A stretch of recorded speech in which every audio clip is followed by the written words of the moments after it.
Magic pointer.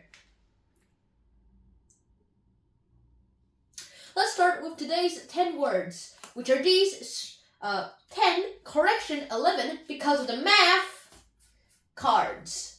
Let's get to start with right now. Let's start with our first word, adulation. Now, adulation is a noun, and it basically means to be obsessed with something. Like, to have an adulation on this guy means to be obsessed with this guy.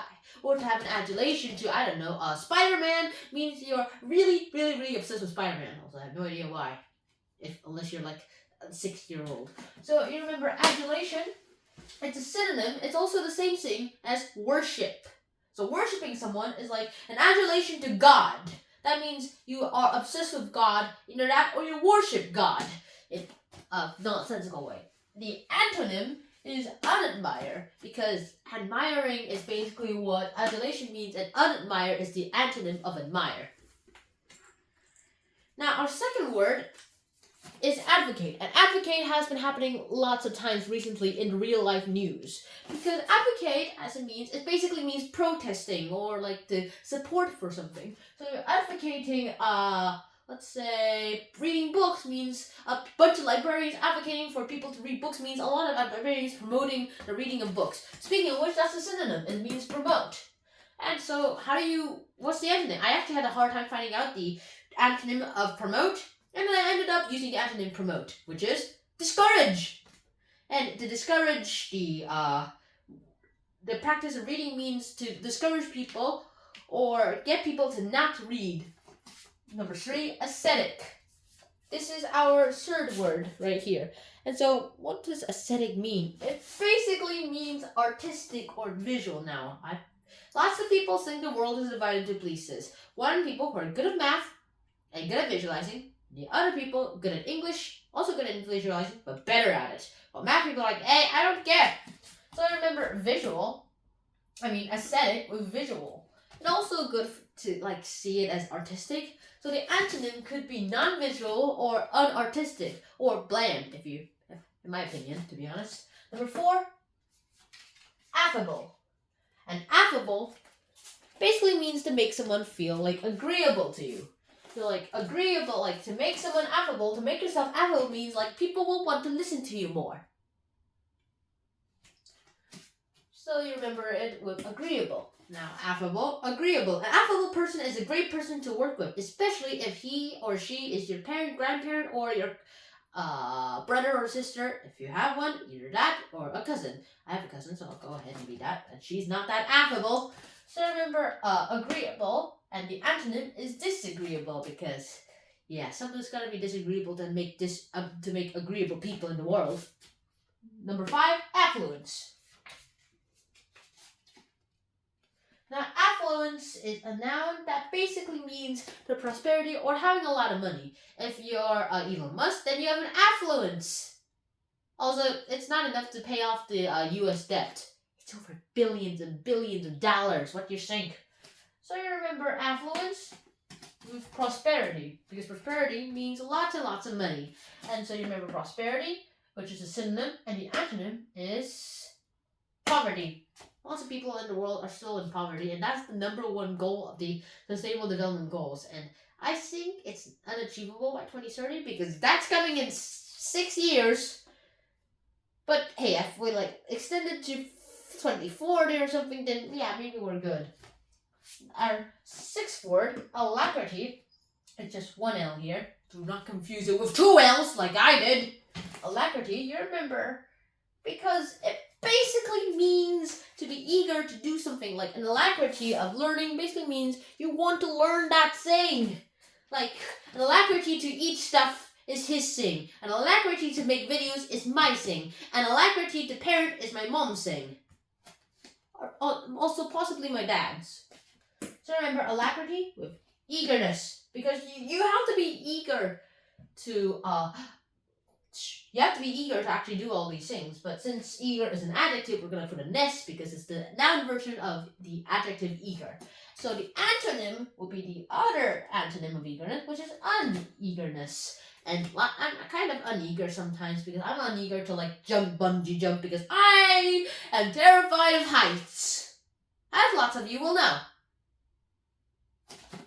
Now, our next word is allegation. Now, allegation usually happens in like, okay, so, you know that play called Shylock?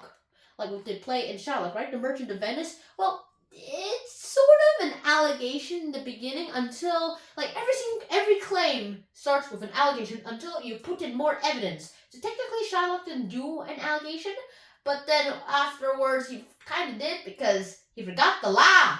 He forgot the law! Also, I don't think he should have been Jewish. So you remember allegation with claim, which is the synonym. Because a claim is with proof. I mean, in this case, it's claim without proof, okay? It's like with little or no proof at all. So its antonym would be assertion. Either that or a claim with proof. Alright. Okay, so number 8, it's alleviate. Alleviate is a verb that basically means to lessen something. Like, to alleviate a black eye means to take away the black eye. To alleviate dandruff means to take away dandruff. To alleviate cats, means to take away cats. To alleviate dogs means to take away dogs.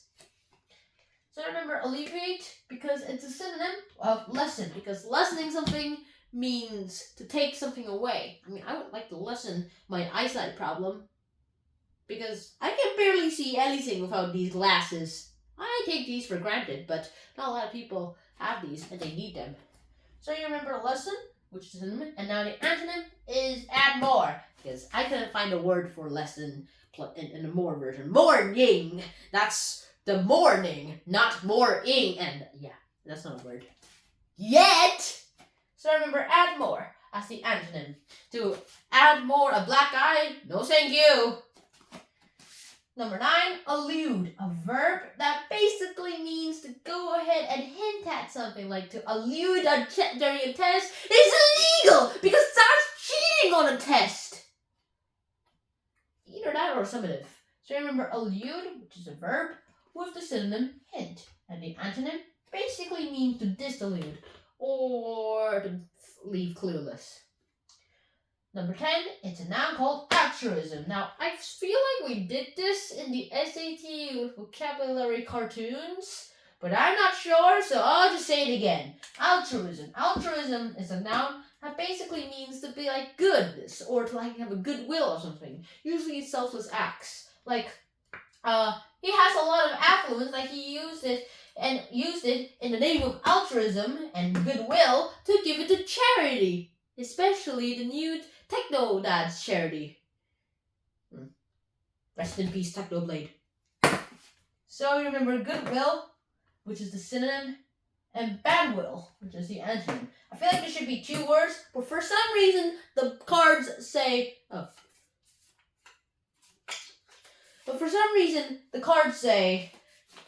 one word. And now it's time for math. Everyone's favorite, especially James from Odds Ones Out's favorite. Yes, that's actually true, turns out. Alright, here we go. Today's word, actually, for math is congruent triangles. One of the easiest words that I've actually seen in math.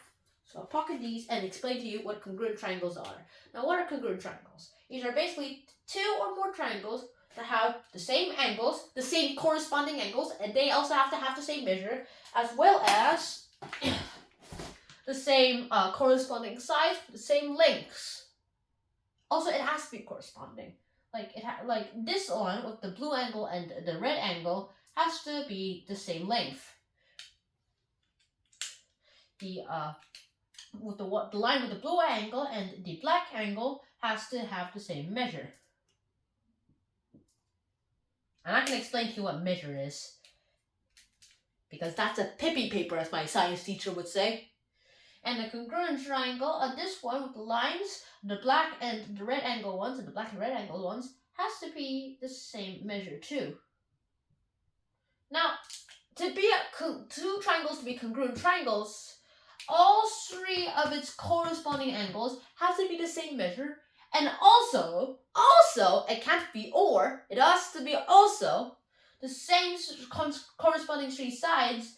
Those also has to be the same measure too. So yeah, that's how you get a congruent triangle. Test time, test time, test time, test time. This time I'm gonna try something new. You'll find out soon. Now it's time to shuffle the cards.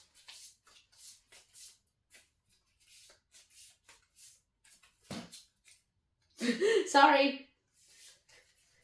Okay, let's see. I choose Z. Oh, it's the first word, adulation. What a coincidence. Adulation.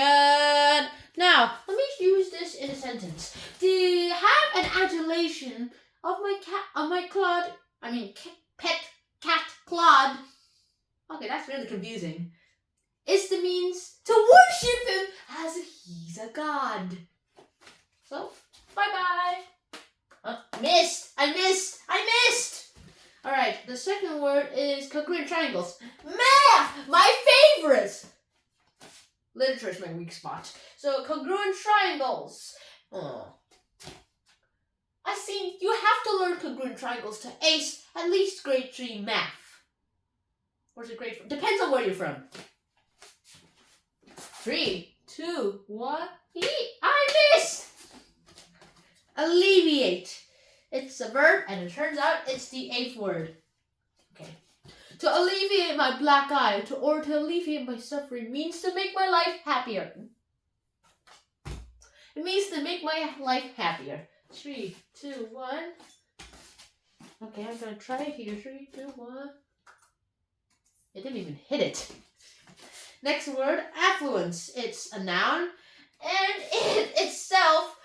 Okay, where is it? It's the 5th word, and it basically means to have prosperity. So in my sentence, I will use even Elon Musk, Bill Gates, Steve Jobs, if he was still alive, and Jeff Bezos's affluence all combined together would still not pay off the U.S. debt, even if they go into poverty. 3, 2, 1. I hit it! Finally! Alright, the 4th word, affable. This one. It's an adjective, and for my word it should be this. All teachers should be affable to get their students to learn. Alright, 3, 2, 1. Ah! Number 3, ascetic. It's not the same thing as biometrics, and it's the 3rd word. To be ascetic means to be really, really good at making patterns, and possibly even my favorite comic books. 3, 2, 1. Huh? Sorry, Claude. Alright, the 6th word, alacrity. Alacrity is our 6th word. So how should I use this in a sentence? Alacrity of learning is the best thing you can have in your whole entire life. 3, 2, 1. Alright, the 2nd word, advocate. Advocate. I love to advocate the ways of teaching that my ancestors used. 3, 2, 1. Okay, I'm gonna try that again. That doesn't count. Okay, and now for our next word, it's the 7th word. Okay, it is allegation. Allegation means claim with little proof. So when Sherlock Holmes does an allegation with little proof, that means he's onto something, but still needs to find some proof. Okay, do not miss this one. 3, 2, 1, go. 3, 2, 1. I missed this. The 9th word is elude. Now, elude, it's to have like a hint. So I'm going to elude on my test so that I'll show everyone that I can do and pass the test with trickery. So, okay, 3, 2, 1. Okay, maybe like, yeah, got that. And now, our final word, which coincidentally is also the second to last word is altruism. And so altruism is a good word too. Lots of people need to have altruistic, that's the adjective version of altruism, relationships so that they will have nice lives. 3, 2, 1. 3, 2, 1. And that is it for today. I hope you guys enjoyed the card storing stuff. I'm bad at it, but I'll practice and be better at it. And I hope to see you guys soon in another episode of Hanchon. So until next time, schnan out. Beep beep beep beep beep beep beep beep beep beep beep.